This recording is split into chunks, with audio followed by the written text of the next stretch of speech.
them crazy motherfuckers, they was right. They was right. Them crazy mother effers, them old mother effers, they was right. It's just like how we feel about our mother and father. What they was trying to tell us when we was young that we didn't believe. Now they was right. But it's going to have to take them 20, and some of them still might not, even after you do the 20, because some of them might not live to get to do the 20 years. But the thing is if you're not doing your people no good, you don't need to be around your people, and your people don't need to be around you. Yeah. Mel, did you see hip hop evolving into what it is now? No, not at all. I never thought that it would go. I never thought that it would go back. I never thought that even gangbanging would make a big resurgence like how it did, because that's how hip hop got started. Now, when you grew up, there was real gangs in New York. There was real gangs, yeah. But what were some of the gangs in New York? The Black Pearls, the Black Spades was the big gang. The Roman Kings, the Savage Skulls, the Jolly Stompers. All in the Bronx. The Peacemakers, all throughout New York. It was all gang. But hip hop brought about the end of all that, because we brought the music into the game, and then a lot of the brothers that was in the game, they became a part of the crews that was down with their local DJs. And that's how we fell in with the Casanova crew. It wasn't like we ever hung with them. We didn't. We wasn't built like that. But they became the security for our, it was called BDP, Black Door Production. They became the security, and that's how that's how we were connected with them. But we was never, it wasn't like now, like a rapper it would be hard and then he hang with, or claim to be hard. It wasn't like that. These dudes were savages, and we was, we was puppies, we was, young kids trying to come up. Yeah. But I never thought that it would be the way it is now with all the violence, because it was music based. I mean,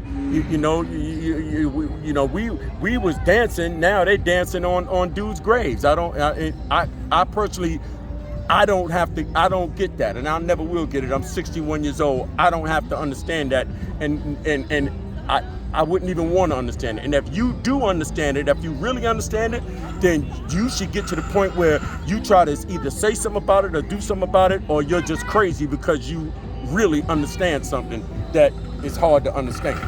Yo, Mel, there's been a classification and a designation for foundational Black Americans or descendants of slaves, which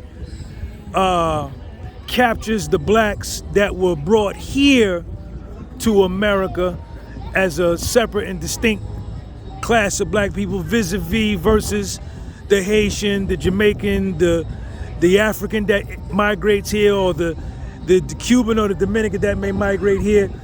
The foundational Black Americans that's been here on this country, picked cotton on this land for 300-400 years. Can you speak to that at all? Do you have an opinion on that, or? Well, you know what I would say, and my strongest opinion on that is very simple. We came here as a way of getting free labor. You know what I mean? And that's how America was built up so strong, because they had all them years where they had all these things and jobs that were done by these kidnapped people, and they didn't have to pay them no money. And even when they had to pay them money, they had to pay them very little money. So that put America, or that gave them a head start on other countries, because everybody else, the rest of the world, other than China or the communist country, they had to pay their labor. America had free labor. Now these people, they worked. And even the people after them, and they sacrificed, and then they fought for rights. They fought for human rights. They fought for voting rights, civil rights. They fought, the civil rights, and they did dignity, and they did all of that just so that their ancestors, descendants, so that their descendants could have a better life, right? Great, Harriet Tubman, Sojourner Truth, Medgar Evers, Frederick Douglass, Martin Luther King,